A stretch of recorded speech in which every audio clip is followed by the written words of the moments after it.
السلام علیکم ورحمۃ اللہ وبرکاتہ۔ الحمدللہ رب العالمین والصلاة والسلام علی سید المرسلین وعلی آلہ وصحبہ المتعدبین، اما بعد فاعوذ باللہ من الشیطان الرجیم، بسم اللہ الرحمن الرحیم، مما رزقناہم ينفقون، صدق اللہ العظیم وصدق رسولہ النبی الامین المتین الذکیر الکریم، ونحن علی ذلک لمن الشاہدین والشاکرین والحمد للہ رب العالمین۔ زکوٰۃ کے حوالے سے کچھ باتیں آپ نے کل ملاحظہ فرمائی۔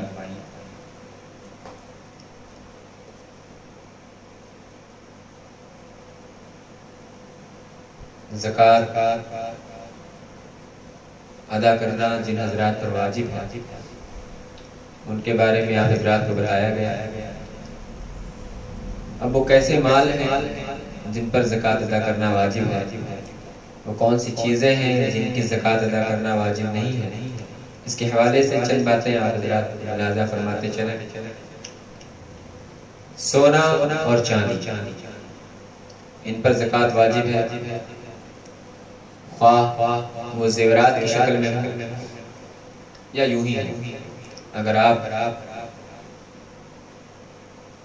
سونا رکھے ہیں اپنے پاس، اگرچہ اس کا زیور نہیں بنا ہے، یا چاندی رکھے ہیں زیور کی شکل میں نہیں ہے، تب بھی اس پر زکوٰۃ واجب ہے۔ اگر وہ نصاب کو پہنچتے ہیں اور اگر آپ نے زیور بنا رکھا ہے تب بھی اس پر زکوٰۃ واجب ہے۔ نقدی یا نقد پذیر دستاویزات، یعنی آپ کے پاس کچھ روپے ہیں نقد یا کچھ دستاویز ہیں نقدی طور پر، تو ان پر بھی آپ کو زکوٰۃ ادا کرنا واجب ہے۔ مال تجارت، جو مال آپ نے تجارت کے لیے اکٹھا کر رکھا ہے، جس سے آپ تجارت کرتے ہیں، اس مال پر بھی زکوٰۃ واجب ہے۔ بیچ کر نفع کمانے کی نیت سے لیا گیا پلاٹ، جیسے کہ آج کل لوگ پلاٹنگ کرتے ہیں، خریدتے ہیں بیچتے ہیں، خریدا کرتے ہیں بیچا کرتے ہیں۔ ایسی زمینیں جو بیچ کر نفع کمانے کی نیت سے لی گئی ہو، وہ پلاٹ، ایسی پلاٹ پر زکوٰۃ ادا کرنا واجب ہے۔ کاروبار کی نیت سے خریدی گئی تمام چیزیں، اگر آپ کاروبار کی نیت سے زمین خریدتے ہیں، کاروبار کی نیت سے کھانے پینے کے ساز و سامان خریدتے ہیں، کاروبار کی نیت سے دکان خریدتے ہیں، کاروبار کی نیت سے گاڑی خریدتے ہیں، کاروبار کی نیت سے جو بھی چیزیں آپ خریدتے ہیں، ان تمام چیزوں پر زکوٰۃ واجب ہے۔ کمیٹی جو لوگ چلاتے ہیں، کہیں کہیں کمیٹیاں چلتی ہیں، تو کمیٹی کی جمع کرائی گئی تمام اقساط پر زکوٰۃ ادا کرنا واجب ہے۔ کچھ لوگ قرض دیے ہوئے ہوتے ہیں اپنے رشتہ داروں کو، عزیز کو، دوست احباب کو، تو اگر اس قرض کے واپسی کی امید ہے، اگر یہ معلوم ہے کہ یہ قرض جو ہم نے دیا ہے ہمیں کچھ دن میں واپس مل جائے گا، تو اس رقم پر بھی جو آپ نے قرض کے طور پر دی ہے اس کی بھی زکوٰۃ ادا کرنا واجب ہے۔ انشورنس اور پرائز بانڈ کی اصل رقم، یعنی آپ جو LIC کا انشورنس کرتے ہیں یا اور کسی کمپنی کا جو انشورنس کرتے ہیں، اس کی جو اصل قیمت ہوتی ہے جو آپ نے اب تک جمع کر رکھا ہے، 20,000 25,000 50,000 جو بھی آپ نے جمع کیا ہے، اس جمع کی ہوئی رقم پر زکوٰۃ نکالنا واجب ہے۔ شیئرز پر زکوٰۃ نکالنا واجب ہے، زمین کی پیداوار پر، باہر چرنے والے جانوروں پر، ان تمام اشیاء پر زکوٰۃ کا ادا کرنا واجب ہے، جس کے لیے اگر اس کے تفصیل کی معلومات، اس کی تفصیلی معلومات اگر ہمیں حاصل کرنی ہو تو اس کے لیے ضروری ہے کہ ہم اپنے علماء کی کتابوں کا مطالعہ کریں اور اسے گہرائی سے پڑھیں۔ کچھ چیزیں ایسی ہوتی ہیں جن پر زکوٰۃ واجب نہیں ہوتی، لیکن ہم اکثر طور پر پریشان رہتے ہیں، ایک دوسرے سے پوچھتے رہتے ہیں کہ کیا ان چیزوں کی بھی زکوٰۃ ادا کرنا ہے۔ جیسے ضروریات زندگی کے ساز و سامان ہیں، اس میں رہنے کا مکان ہے، واجب الادا قرضے ہیں، استعمال کی گاڑیاں ہیں، ضرورت سے زائد سامان جو تجارت کے لیے نہ ہو، یعنی ہمارے پاس ایک ہی موبائل ہونا چاہیے، ہم 4 موبائل رکھ کے چلتے ہیں. ہمارے پاس ایک ہی لیپ ٹاپ ہونا چاہیے، ہم 2-3 لیپ ٹاپ رکھتے ہیں. ہمارے پاس کچھ کتابیں ہونی چاہیے، ہم بہت ساری کتابیں رکھتے ہیں.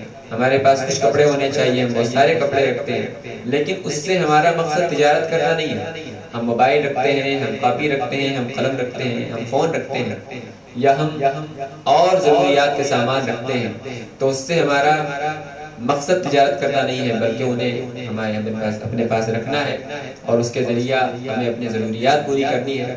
تو ایسی صورت میں ان چیزوں کی زکوٰۃ نہیں ادا کرنی ہوتی ہے. پہننے کے کپڑے جو ہمارے پاس ہوتے ہیں،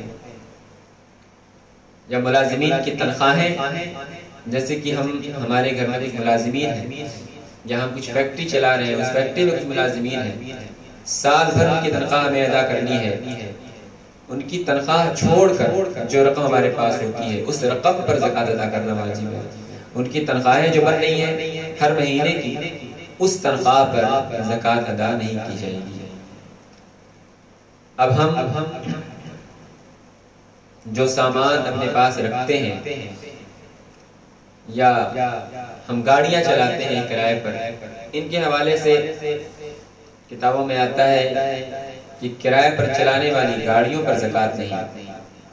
جیسے کہ ہمارے پاس گاڑی ہے، ایک گاڑی ہے یا 2 گاڑی ہے یا 4 گاڑیاں ہیں، 10-15 بسیں ہیں، ٹرکس ہیں، یا اس کے علاوہ چھوٹی گاڑیاں ہیں، تو ان گاڑیوں پر زکوٰۃ نہیں ہے، بلکہ ان کے ذریعہ جو کرایہ آتا ہے، اگر وہ کرایہ سال بھر جمع ہونے کے بعد نصاب کو پہنچ جاتا ہے تو اس کرائے سے آئی ہوئی رقم پر زکوٰۃ واجب ہے.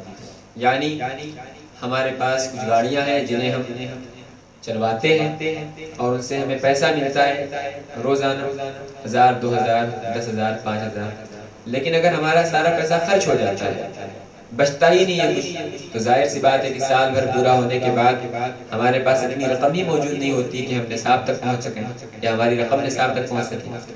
تو جب اس گاڑی کے ذریعہ آئی ہوئی رقم، کرائے کے ذریعہ آئی ہوئی رقم اگر نصاب کو نہیں پہنچتی ہے تو اس پر زکوٰۃ واجب نہیں ہے، اور اگر نصاب تک پہنچ جاتی ہے تو اس پر زکوٰۃ واجب ہے.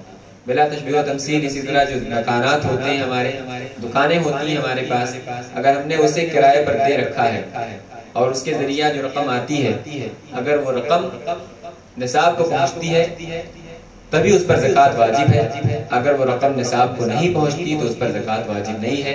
یعنی مکان چاہے جتنے ہوں ان مکان پر زکوٰۃ نہیں ہے، دکانیں چاہے جتنی ہوں ان دکان پر زکوٰۃ نہیں ہے، گاڑیاں چاہے جتنی ہم نے خرید رکھی ہوں کرائے پر چلانے کے لیے ان پر زکوٰۃ نہیں ہے، بلکہ ان کے ذریعہ جو آمدنی ہوتی ہے، جو پیسے آتے ہیں، جو رقومات آتے ہیں، اگر وہ نصاب کو پہنچتے ہیں تو ان پر زکوٰۃ واجب ہوتی ہے. آگے کچھ باتیں اور ملاحظہ فرما لیں کہ ہم زکوٰۃ کن لوگوں کو ادا کر سکتے ہیں، کس کس کو زکوٰۃ دی جا سکتی ہے اور کن کو زکوٰۃ نہیں دی جا سکتی ہے.